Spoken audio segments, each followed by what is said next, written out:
বিশ্বাস করেন, ওয়াল্লাহি আল্লাহর কসম করে বলছি, বিশ্বাস করেন, আপনার ইন্তেকালের পরে 40 দিন সময় লাগবে না এদের আপনাকে ভুলে যেতে।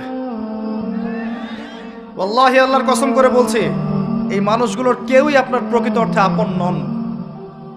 আপনার অবস্থানকে তারা ভালোবাসে, আপনাকে তারা ভালোবাসে না। আপনাকে শুধু আপনার রব আল্লাহ ভালোবাসেন।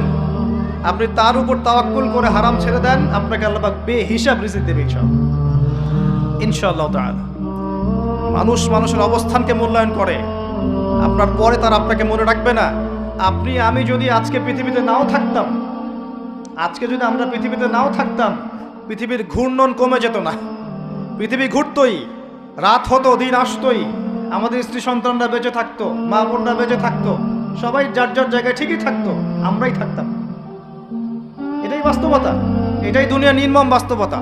তাহলে এই দুনিয়ার সংক্ষিপ্ত জীবনে কাদের কথা চিন্তা করে আপনি আল্লাহর অবাধ্যতা করছেন? কাদের কথা চিন্তা করেন? স্ত্রী সন্তান পরিবার পরিজন ছেড়ে দেন, আল্লাহর ওয়াস্তে হারাম ছেড়ে দেন, হালালে চলে আসেন। আমরা ইসলাম নিয়ে অনেক বড় বড় কথা বলি, কিন্তু সবচেয়ে বড় কথাটা হচ্ছে এই আয়াতটা যেটা আমি তেলাওয়াত করতে যাচ্ছি। ইয়া আইয়ুহাল্লাযীনা আমানু, হে মুমিনগণ, আলাইকুম আনফুসাকুম, তোমরা নিজের আগে নিজেদের নফসটাকে ঠিক করো। নিজেরা ভালো হও, পরের দিকে আঙ্গুল পরে উঠাও। নিজেরা ঠিক হও, নিজে আগে জ্ঞান অর্জন করি, নিজে আগে আমল করি, নিজে আগে হালাল খাই, নিজে পরিবার ঠিক করি, নিজে আমি দিন ইসলামের জন্য ক্ষুদ্র পরিসরে কিছু করার চেষ্টা করি, অন্যের ভুলের দিকে আঙ্গুল পরে উঠাই। দেখবেন ইনশাআল্লাহ প্রত্যেকে যদি নিজের ফিকির করি, আস্তে আস্তে সমাজ ঠিক হয়ে যাবে। নিজে ঠিক না হলে কিচ্ছু ঠিক হবে না। আর নিজে ঠিক না হয়ে মানুষকে ঠিক করতে যাওয়া ঠিক নয়। একটা বাতি যখন জ্বলবে, একটা বাতি থেকে আরো অনেক বাতি জ্বলবে ইনশাআল্লাহ। আল্লাহ পাক আমাদের সবাইকে হালাল রিজিক অন্বেষণ করার তৌফিক এনায়েত করুন, আমিন। যাদের হালাল রিজিকের সমস্যা আছে, আল্লাহ পাক যেন বেহিসাব রিজিকের ব্যবস্থা করে দেন, আমিন। আপনার আমার সম্পদ সুদের মধ্য দিয়ে লুটে নেওয়া হয়েছে, সম্পদ পেপার মানির মধ্য দিয়েও সাক করা হয়েছে। পৃথিবীর একটা অংশ দিন দিন ধনী হয়েছে, আর একটা অংশ ডে বাই ডে প্রপার্টি ডিস্ট্রিবিউশনের মধ্যে চলে গেছে। এগুলো বুঝতে আরো সময় লাগবে, আরো দিন যেতে দেন, 5 বছর 10 বছর যাক, আপনারা নিজেরাই বুঝতে পারবেন ইনশাআল্লাহ।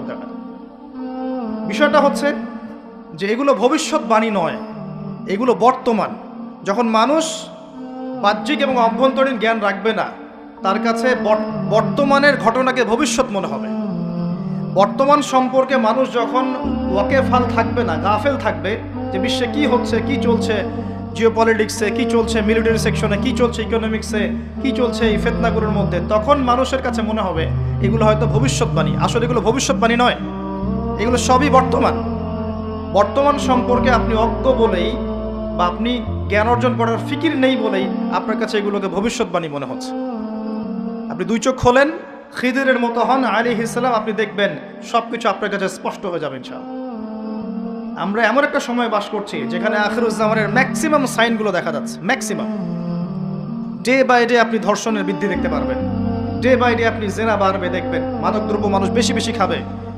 একটা মানুষ খুঁজে পাবেন না যে ব্যক্তি সুদ থেকে 100% মুক্ত থাকতে পারবে, একটা মানুষও পাবেন না। বাহ্যিক বিষয় বাদ দেন, ইন্টারনালে আসেন। মনে করেন আমি একটা বাসায় ভাড়া থাকি, বাসার মালিক লোন নিয়ে বাড়ি করেছে, আমার মতো আরো 10টা ভাড়াটিয়া আছে, সবার টাকা নিয়ে সে লোন শোধ করছে।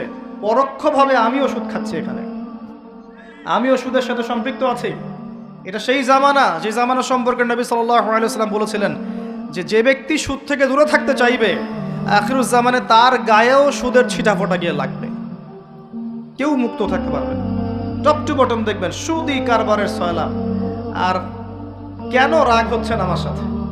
আল্লাহ রাব্বুল আলামিন পবিত্র কোরআনে বলেছেন, ইয়া আইয়ুহাল্লাযীনা আমানু, আমি আপনাকে আল্লাহর কালামটুকু শোনাতে এসেছি। জোর করে কাউকে কিছু মানানো যায়? এটা ইসলাম শেখায়? ইসলাম তরবারির জোরে কোনো কিছুকে মানতে শেখায়? ইসলাম শুধু দাওয়াত দিতে শেখায়। ফাযাক্কির ইন্নামা আনতা মুযাক্কির, শুধু অনুবাদ করতে চাচ্ছি আল্লাহর কথা। যে কোনো আলেমের কাছে গিয়ে অনুবাদের সত্যতা যাচাই করে নিয়েন। আল্লাহ বলছেন, ইয়া আইয়ুহাল্লাযীনা আমানু, হে মুমিনগণ, ইত্তাকুল্লাহ, তোমরা আল্লাহকে ভয় করো। ওয়া যারু মা বাকিয়া মিনার রিবা, সুদগুলো ছেড়ে দাও, সুদের অবশিষ্ট অংশগুলো ছেড়ে দাও। ইন কুনতুম মুমিনিন, যদি প্রকৃত অর্থে মুমিন হয়ে থাকো। ওয়া ইন লাম তাফআলু, যদি তোমরা এই কাজটা না করো অর্থাৎ সুদ না ছেড়ে দাও, ওয়া ইন লাম তাফআলু, যদি তোমরা সুদ না ছাড়ো, কে বলছেন? ফাযানু বিহারবিন মিনাল্লাহি ওয়া রাসূলিহি, তাহলে আল্লাহ এবং তার রাসূলের সাথে যুদ্ধের ঘোষণা শুনে রাখো। Path is yours, the road is yours, রাস্তা আপনার, পথ আপনার, চুজ ইউর পাথ, আপনি আপনার রাস্তা সিলেক্ট করেন। আপনি আল্লাহর সাথে যুদ্ধ করবেন, তার নবীর সাথে যুদ্ধ করবেন, নাকি এগুলো ছেড়ে দিয়ে আল্লাহওয়ালা হবেন, আপনার সিদ্ধান্ত। কে আপনাকে বাধ্য করবে? কেউ নেই বাধ্য করেন, কেউ বাধ্য করবেন আপনাকে। এটা আপনি ফিকির করবেন সারা জীবন যে হারাম রিজিকটা আপনি খাচ্ছেন, এইটা দিয়ে কি আপনার হজটা কবুল হবে কিনা, এটা দিয়ে আপনার উমরাটা কবুল হবে কিনা, এই টাকায় যখন সন্তান সন্ততি বড় হবে এরাও আল্লাহওয়ালা হবে কিনা, আপনি ফিকির করেন। আপনি চিন্তা করেন যে নবী মুহাম্মদ সাল্লাল্লাহু আলাইহি ওয়াসাল্লাম জেনা শব্দটা মুখ থেকে বলতেও লজ্জা পেতেন, জানেন? আমাদের নবীজি জেনা শব্দটা মুখ দিয়ে বলতেও লজ্জা পেতেন। একজন সাহাবী এসেছেন, এসে বলেছেন যে আমি অন্যায় করেছি ইয়া রাসূলুল্লাহ, আমি অন্যায় করেছি ইয়া রাসূলুল্লাহ, আমাকে পবিত্র করুন, দুনিয়াতে আমাকে শাস্তি দিয়ে দিন, পরকালে আমাকে কোনো শাস্তি দিয়েন না। নবীজি মুখ ফিরিয়ে নেন, একবার ডানে একবার বামে মুখ ফিরিয়ে নেন, তার কথা যেন তিনি শুনছেন না। বলছেন বাসায় যাও, বাসায় গিয়ে ক্ষমা চাও, আল্লাহ মাফ করে দিবেন। কিন্তু সেই ব্যক্তি নাছরবান্দা, না আমাকে পবিত্র করেন, আমি অন্যায় করেছি, হুদুদ কায়েম করেন।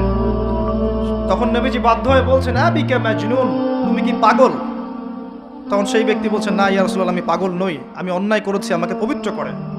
কি তাড়না, যাতে আল্লাহর কাছে তাকে পরকালে শাস্তি পেতে না হয়, দুনিয়াতে শাস্তি দিয়ে দেন। কি তাড়না! এরকম মানুষ আছে এখন? চিন্তা করেন।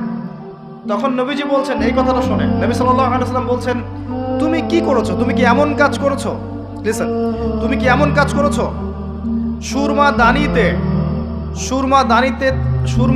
থেকে সুরমা বের করার সময় আমরা যেভাবে বের করি, তুমি কি এমন কিছু করেছো? আমি কি বুঝাতে পারছি? এখানে সবাই অ্যাডাল্ট, ব্যাখ্যা করার প্রয়োজন আছে?